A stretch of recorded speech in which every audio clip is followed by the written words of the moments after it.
I remember before I really, when I just started, my stepmom, Maria, she told me, write on a piece of paper your goals and put them on your fridge. And when you open the fridge, which is a lot of the time, you will see your goals. And I wrote, I wanted a MacBook, I wanted to go to India, and I wanted to make the world laugh.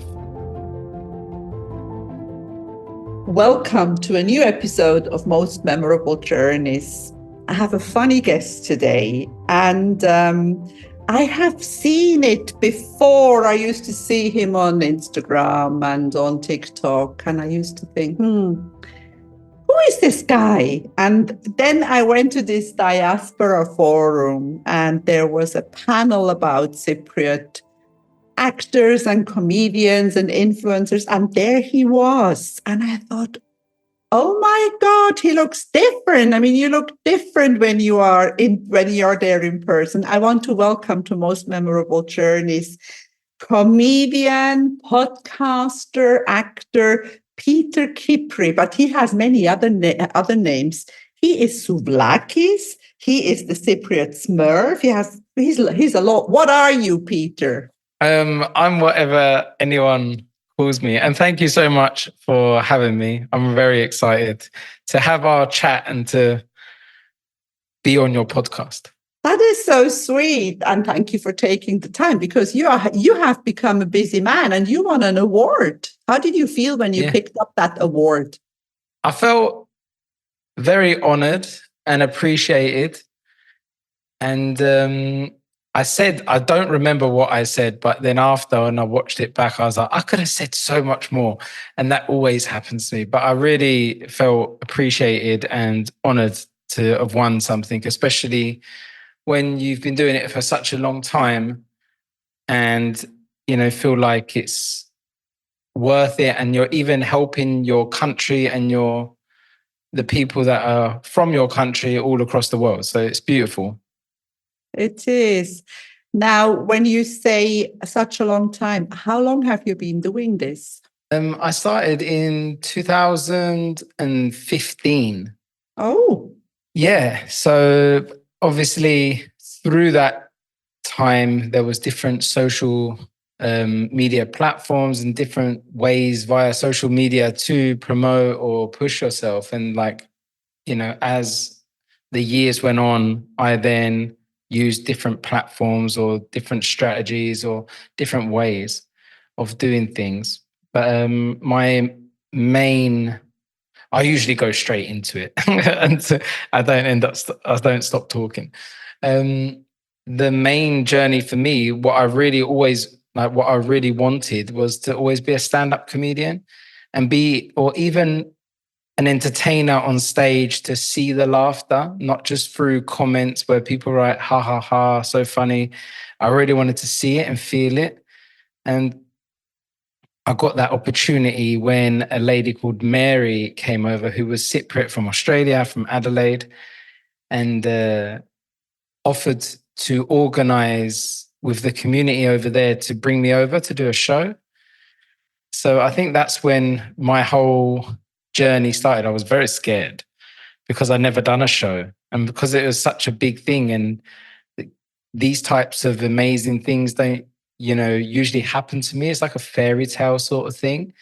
I was just like, yeah, of course, yeah, go back, and when you go back, let me know and we'll do a show.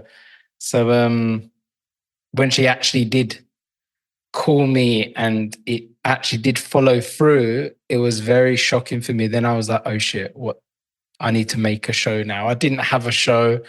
I didn't have anything written or anything like that, but it was great. And it was it was an amazing experience. So you actually said yes to a show in Australia without knowing what you were going to say? What I was going to say, what I was going to do. No, I didn't. Go on. I just wanted to say, because I'm a life coach. You see, I do all these things, and there is a phrase that I often use. There are opportunities that only appear once, and good for you for saying yes without even having a show. I think it was a lot to do with another person, Elena. Her name's Elena Gabriel. We do shows together when she comes to Cyprus.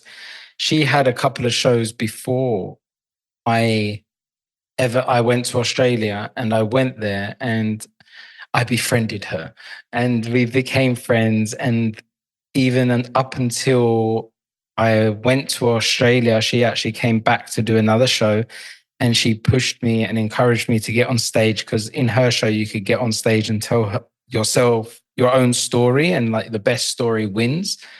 It won a lap dance from a man, but he still won. And I have videos somewhere, the guy picking me up like this, and hopefully they never surface. But anyway, and she really encouraged me, gave me pointers and advice and her opinion and her feedback. And even up until today, she still does. So if it wasn't for her, I wouldn't really be, I would be where I am today, but I wouldn't be as good, I don't think, or have the knowledge that I should have. So having someone like that by your side, and having the time to even help and encourage someone that is in the same industry is amazing, because it's just amazing. It's, you know, when you find someone that you're doing the same thing, but yet you want to help each other. She smashed it. She's been doing it for like 15 years, traveling worldwide. And if I could listen to anyone, it would be her, you know. Even I talk about everything, I'm sorry, and I go back, even Souvlakis, because you asked about the journey, like my character, he was named by my uncle, because my uncle is a stuntman in America. So he's been a stuntman for many years, and he's been in the industry. And I remember I made my first video, and it was in my parking space. And when I made my first video with Souvlakis, I needed to be two different people. So I just went to the shop and I got whatever I could get. And Souvlakis had it on. Or he was just a Cypriot man at that point. We made the video really well. And somehow he saw it, because he didn't have social media. And he called me up and he said, "You have something with this character." But I was jealous. I was like, I think I said it at the diaspora. I was jealous of myself, because my uncle was like, "This is the comedian, this is the comedy, this character." And I was jealous of this character I made, because I wanted to be the funny. I wanted to be the face of me. It sounds a bit crazy, but so it's good to be a little crazy. Yeah. So he said you need to give him a name. You need to do more with him. And we ended up naming him Souvlakis. And I love the name, because I've never heard anyone call a person Souvlakis. I know there's Souvlakia, but just adding the S, it just creating it a name is brilliant. And just carried on going and making videos up until today. And the only thing I regret is only buying one hat, because Souvlakis' hat has been his hat since 2015. And if it ever disappears, I don't know what I'm going to do. So I keep looking for something similar, but I can never find it. Well, two things. You are in my phone as Peter Souvlakis, because I always need to put something to remember, you know, because there's many Peters, that's one thing. So you're Peter Souvlakis. And I want to come back to Elena Gabriel, you said is her name. Yeah.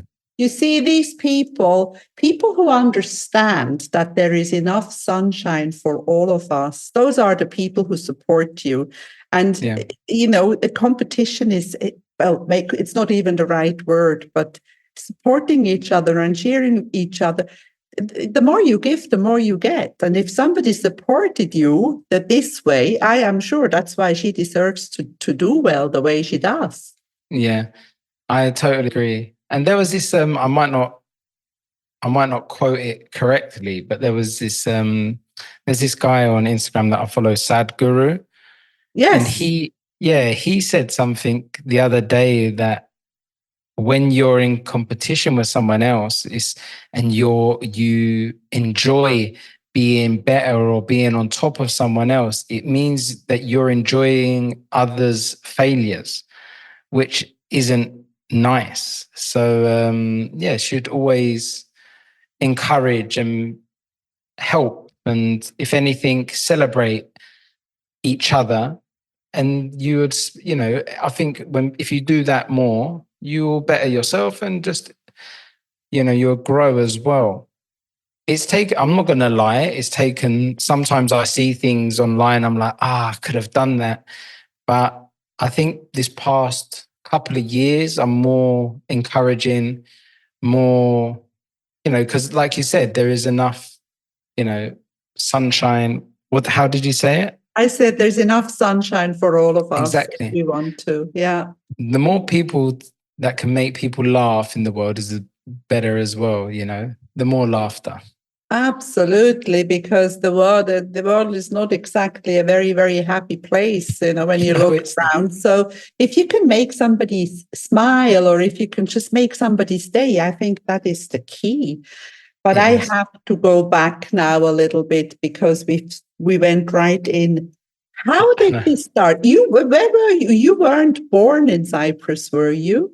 I was born in England, and when I was 10 years old, me, my dad, and my brother came to Cyprus. It was meant to be a holiday, but then when we got here, he told us that we're not going back because there was obviously family issues, a divorce, and we just stayed in Cyprus.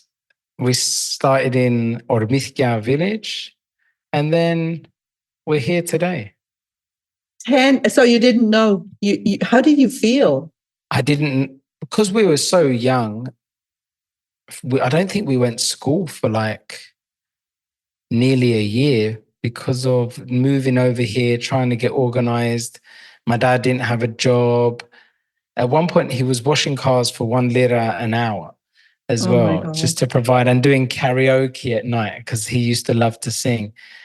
So I don't really remember how I felt. I felt like it was more like a holiday still, because we wasn't going to school, and who wants to go to school when you're a kid?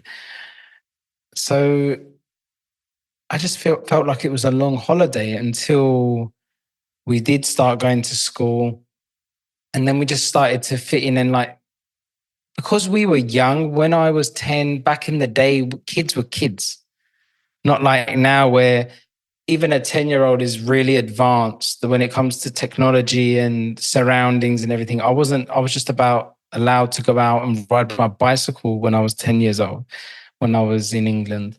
So coming over here, a bit more freedom, a bit more friends, but then you sort of always balance what you had with what you've got.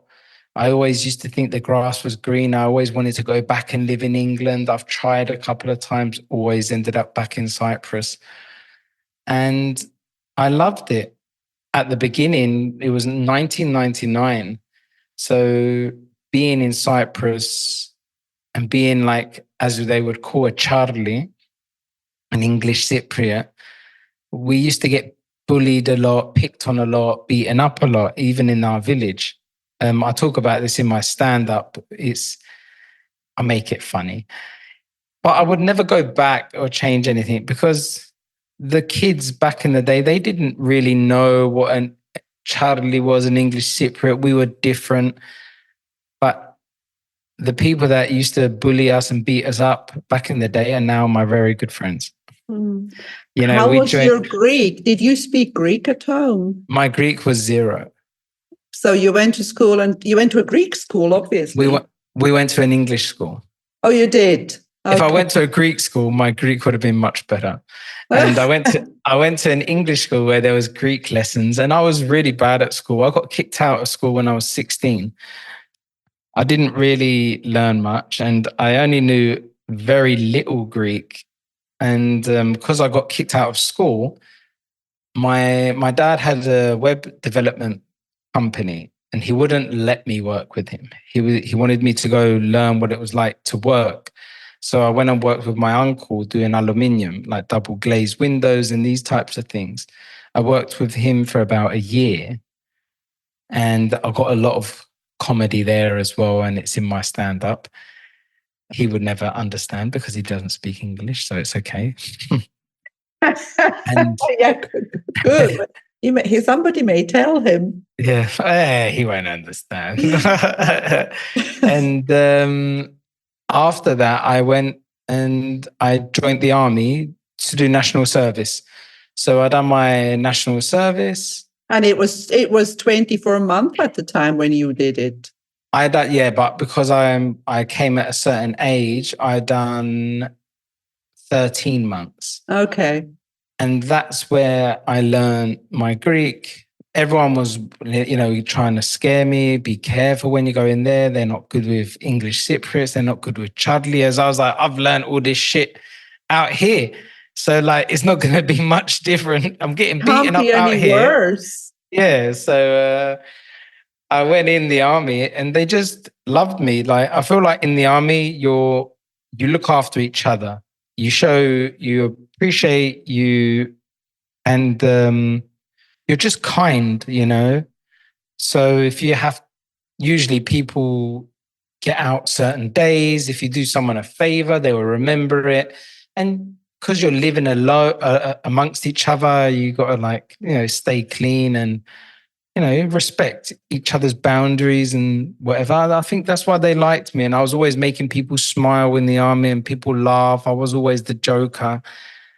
And you always have issues. At 13 months, you're always going to have a couple of issues, but I would never take it back. And I really enjoyed it. And I made some very good friends in there. And I feel like I made a good name in there as well, and respect, because when you come out, wherever you go in Cyprus, you would either see a sira, which is someone that went in the same age as you, a bayo, someone who was older than you, or a neo, that's a newer guy that came in as you were leaving. And you make so many friends and they remember how you was in the army, So it's if you're good in the army and you're nice in the army, like that respect, comes out with you. And especially Cyprus, the way we are and how small we are, I think your name is everything. So wherever you go, whatever you do in Cyprus, you should always have that in mind and do everything with respect, because your name will get around the island very quickly. Yeah. Oh, yes. Especially when you're in this type of industry. Yeah. Yeah. But I think, the way you behave in the army, it's kind of a lifestyle, isn't it? It's the way you live. It's the way you of course. Because when you're a nice person in the army, and that really, really helps. My son did the army and he was out a lot because he was kind and he was, as you say, doing favors sometimes and doing maybe a little extra sometimes when necessary. How did the whole thing start? You said you started. You did Souvlakis on a parking lot, but yeah. No, I want to say something else before. I'm a bit, I'm old. So what I wanted to say is stand-up comedy, because you mentioned that you're talking about the bullying at school and everything. Stand-up comedy is addressing something. You can actually address a taboo, can't you? You can address something that you don't want to talk about. Yeah, so stand-up comedy, my friends said, we say the things that other people can't, basically. Mm-hmm. I wanted to always be a stand-up comedian because when I was young or middle-aged or a teenager or late 20s, whatever, middle 20s, I used to watch stand-up and they always used to make me smile and laugh and feel happy. And so that's what I always wanted to give others that feeling. I wanted to be that person giving it. So, yeah, I've always wanted to be a stand-up, but I don't think without Mary from Australia, I would have never had that sort of push however I've become or whatever I've done, I feel like I've always been pushed into the deep end.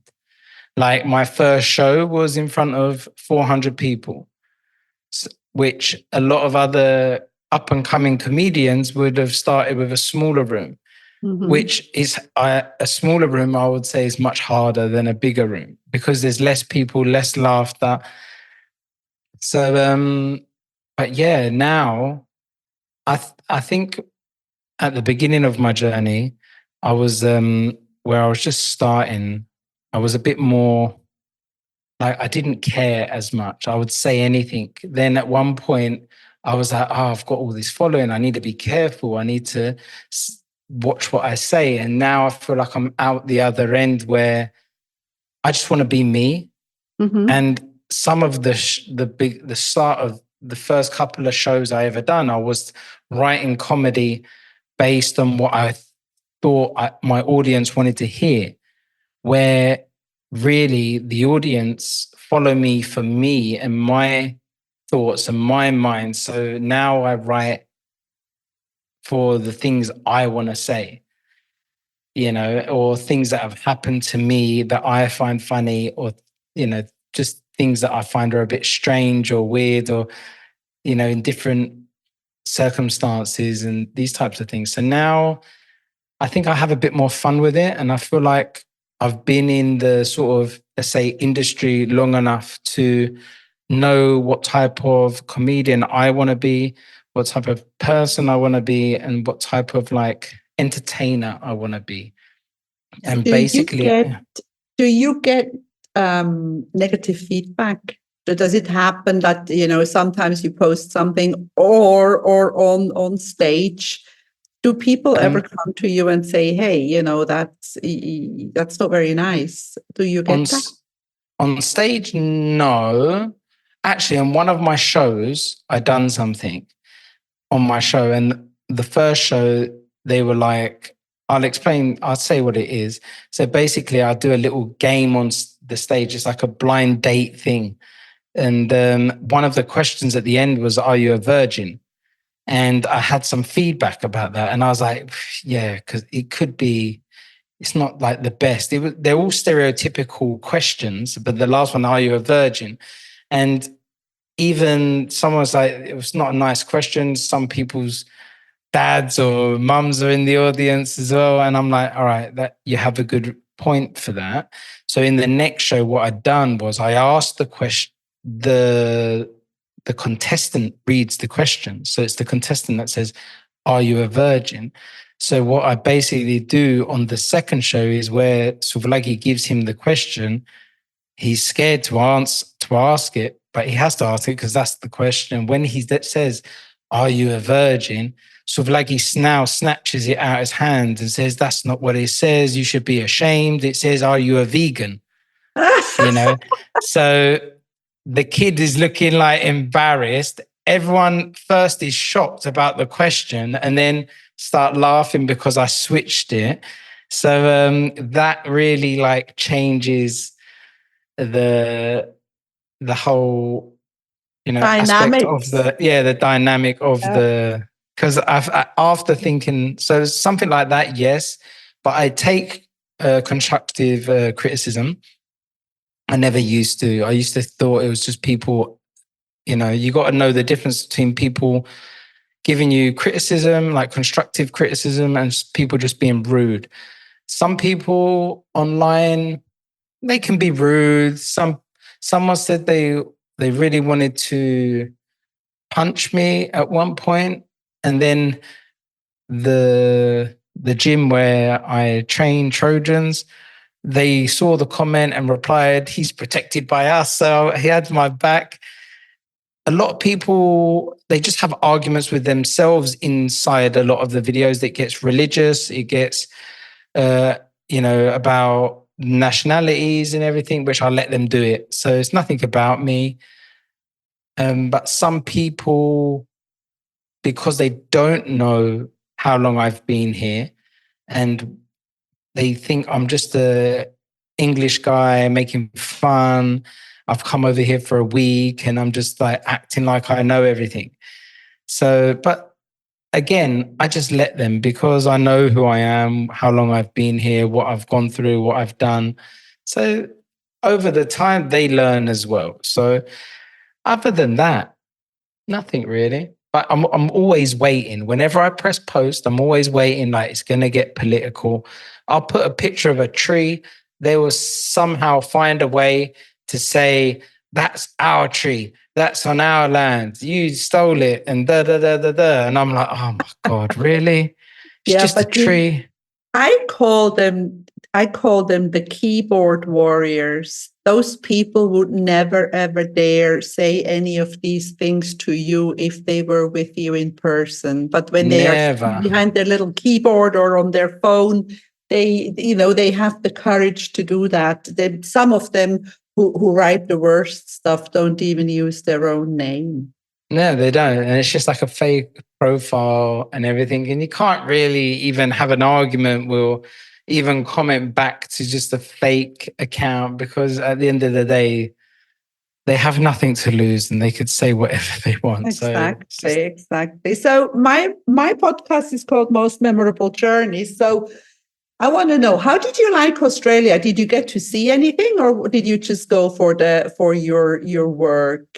So I've been twice, and the first time I went to do shows, but I did go and visit places. But mainly I was with actually I went on a bucks party. It's like a bachelor party as well, because I met Australians over here. They were fans of mine. And then the next year they came over through within that year, we became friends. So once we became friends and we was talking, then they came the next year. Then one of them was getting married and he invited me to his bachelor party. So when I went to do my show, I also ended up going to their bachelor party, which was great. That was in Queensland in Gold Coast. So I was doing a lot of flying. I flew to Adelaide and then I went to Melbourne. Then I went to Brisbane. I went to Queensland. Then I went back to Adelaide. Then I went back to Melbourne. Then I drove to Sydney on my birthday. I remember with my friend Sivi. We became friends there and we just like clicked. So we drove to Sydney. Then we drove back to Melbourne. And then from Melbourne, Mary picked me up and we drove the garden route, not the garden route, that's South Africa, the Great Ocean Road all the way back up to Adelaide over 2 days, which was brilliant, which was great. So I really enjoyed that. And the second time I went back, which was recently, I'd done a couple of shows and I'd done a road trip with Elias from Sydney to Adelaide. So that was like an 18-hour drive. We done it over 2 days. And this time I go back, I'm landing in Perth, flying to Darwin, going to Brisbane, and then driving to Melbourne, which I'm very excited for. But I was planning to drive everywhere, but my friends advised me not to because it's dangerous and some points you won't find petrol stations and you will end up like being stranded in the bush and you'll end up getting kidnapped and stuff like that. So I decided to fly.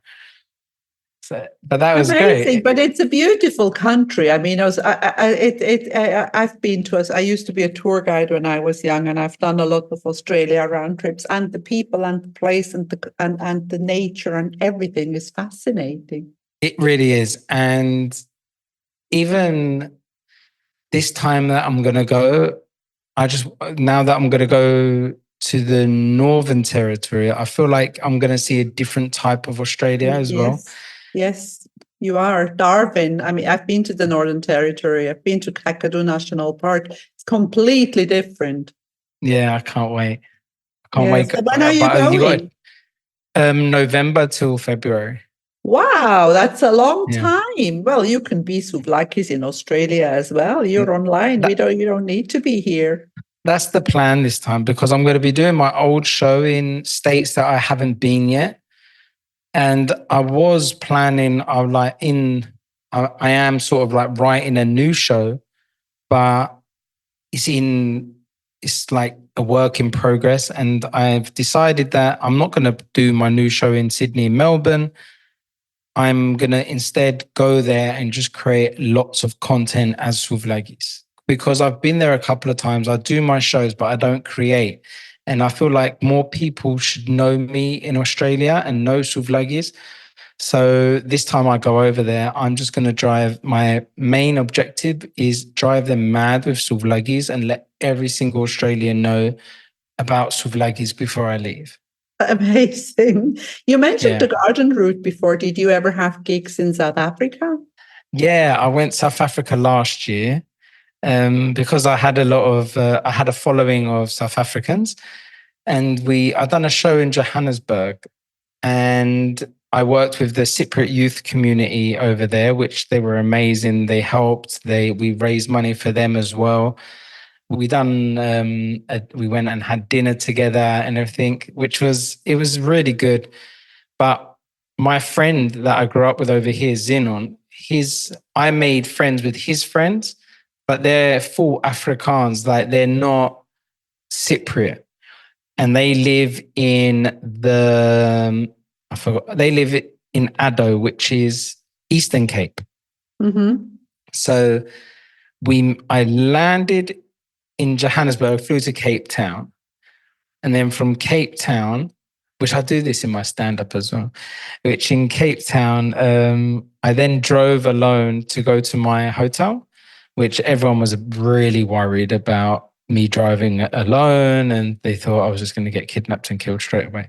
But I made it, obviously.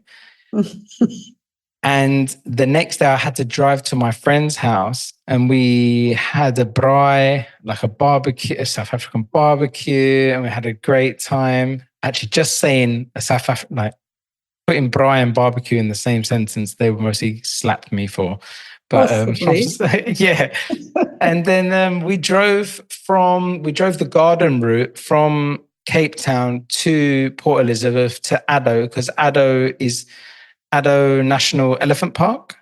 Mm-hmm. And that's where all the lime, it's all like the citrus farms. And my friend's Josh, he has a citrus farm, which was a great experience. And we went to the National Elephant Park there. And as a joke, I did say, could you imagine I don't see an elephant? And I didn't, because it was bad weather. Because even the garden route that we'd done, we didn't see no garden or no sea or no nothing, because it was really foggy and misty. So we didn't see anything. So I'm going to have to go again to do it in the correct season next time. Of course. This is amazing. I mean, and that's what I noticed, especially also at this forum that we recently, where I met you, how supportive the Cypriots and Greeks abroad are, and how much they want you to do these things because they want to keep their home, the feeling of their home country alive. Yeah, it's brilliant. Like especially Australia, South Africa. They were very welcoming. But I feel like in Australia the communities are bigger. They have, but in South Africa, like there is a big community, but everyone is like friends and everyone knows each other. So even though do you know what I mean? So it's really nice though. Both of them were great. Both of them were amazing. I've made friends and family in both countries, and I'll definitely go and visit both of them again. And because in Johannesburg, I also hosted my first wedding. I was the host for the wedding, and I spent time with them. I got to know them. They were very, very hospitable. Julia and Bambi, and again, friends for life, and all of their family became my family as well. I don't know. I'm just that type of person where I just like, I don't know. I really You're fit very in and just like, likable. You're very likable. And also like when I met you there at this event, you're the kind of guy that one wants to talk to. that's really nice of you. Yes. Sometimes I'm like, why do all these people really like me? It's strange. Yeah. Have you been on stage anywhere else except, I mean, abroad, apart from Cyprus and South Africa, Australia? London. I went to London as well. London, Manchester, and Birmingham. I done a show a couple of years ago, 2-3 years ago as well. So I think it's time to go back and do another one in England as well. It'll be good. But again, it's more like my home over there. Not my home, but like where I was born. So they were amazing as well. I remember doing the show in London. I was really nervous because it's like, basically where all my family and my friends are from and everything. And when I done it, it went really good. And even the community was very shocked. She was like, Peter, we sold all the kios. And I was like, yeah. So that's what I usually do. Usually we work with the communities so they can make money off food and drink. I can make the money off ticket sales and everything like that. And I try to help raise money as well as make money wherever I go.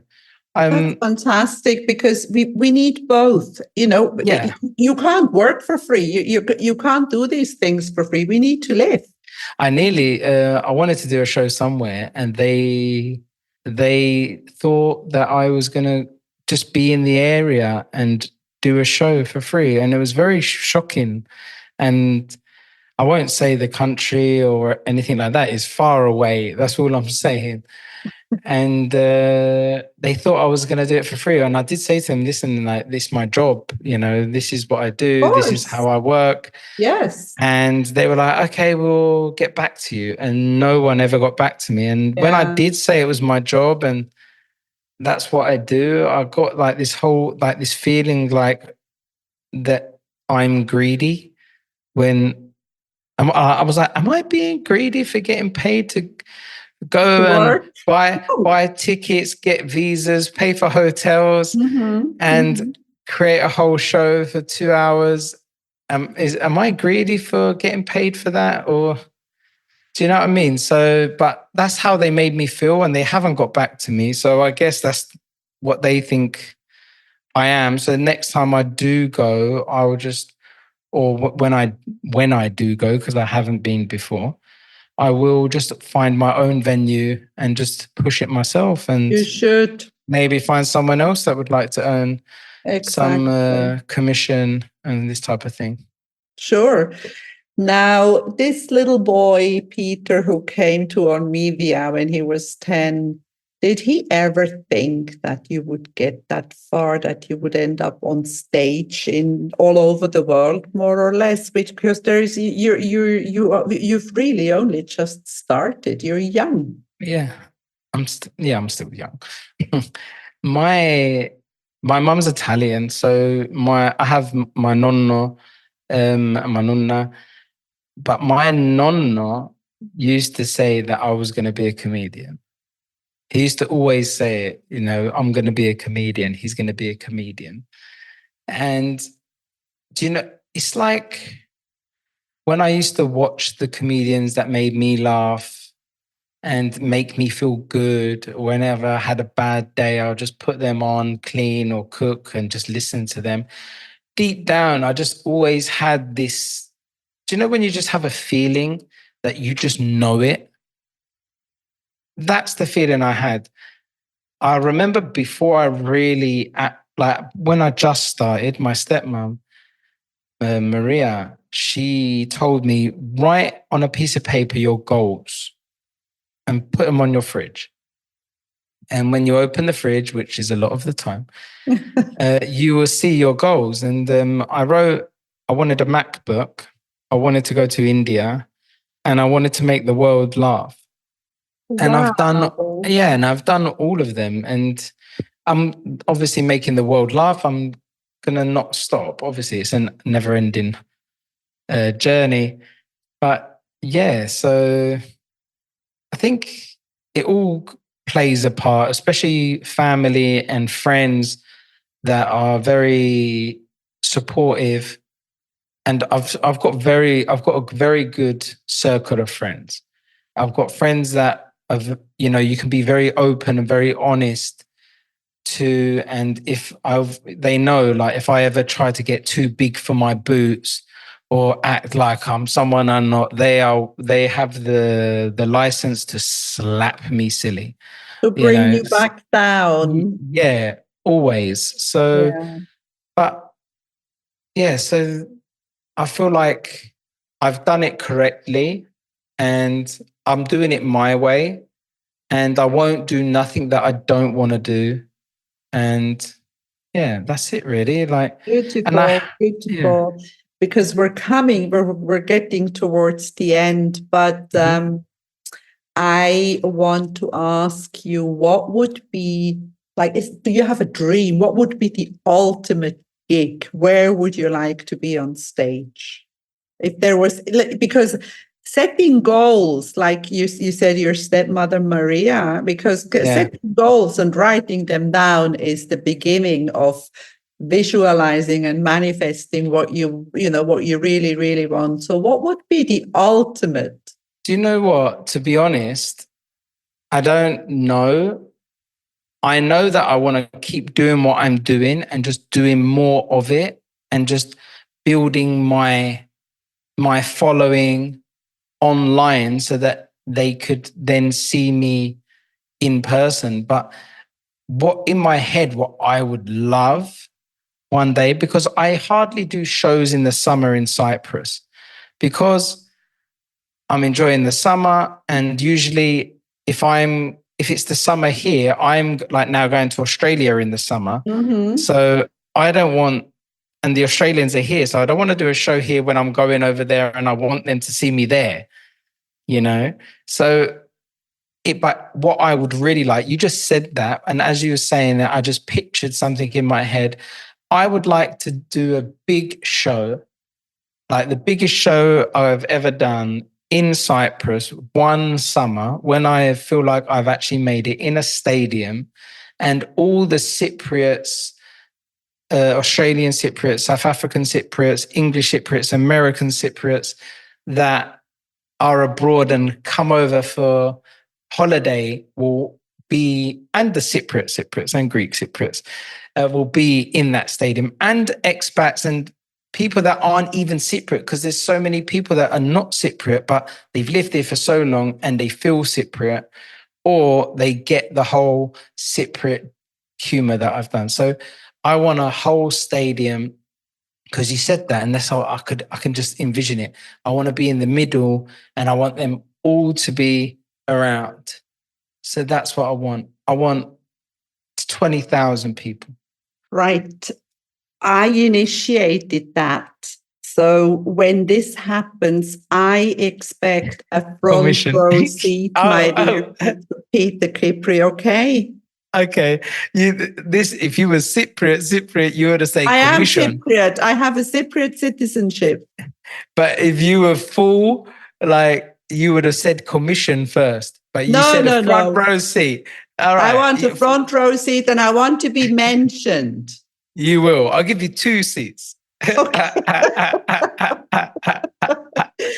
Peter Kypri, this has been so beautiful, so honest, and so lovely. Thank you so much for taking the time. Thank you so much. Most memorable journeys, and I really hope to see you soon. I'm sure you will. Enjoy your holidays, enjoy your tour and traveling, and I hope to see you soon. Thank you so much.